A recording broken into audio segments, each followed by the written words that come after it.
দুনিয়াতে যত অদ্ভুত অদ্ভুত প্রশ্ন সব আপনি মুসা আলাহিস সাল্লামের মাথা থেকে পাবেন। বিভিন্ন বিষয়ে আল্লাহরে প্রশ্ন করতেন। সাইয়েদনা মুসা আলাহিস সাল্লাম আল্লাহরে বললেন, আল্লাহ আপনি আমার এমন একটা জিকির শিখাইয়া দেন যে জিকিরটার শব্দ আপনি আর আমি ছাড়া কেউ জানবে না। দিনে রাতে সব সময় এই জিকির আমি করব, আপনারে ডাকবো, কিন্তু শর্ত হলো এই জিকিরটা জানবে শুধু আপনি আর জানবো শুধু আমি। আল্লাহ বললেন, মুসা পড়ো লা ইলাহা ইল্লাল্লাহ। মুসা আলাইহিস সালাম কয়, মাবুদ এটা তো জাতীয় জিকির, সবাই জানে। আমি তো চাইছি এক্সেলেন্ট একটা জিকির, কারো কাছে নাই, শুধু আমি জানবো আর আমি পড়বো।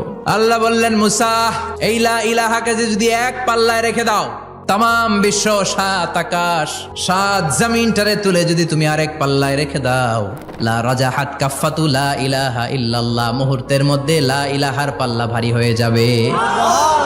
ও মুসা, তুমি যতই এক্সক্লুসিভ জিকির চাও, লা ইলাহার চেয়ে দামি জিকির আমার কাছে নাই।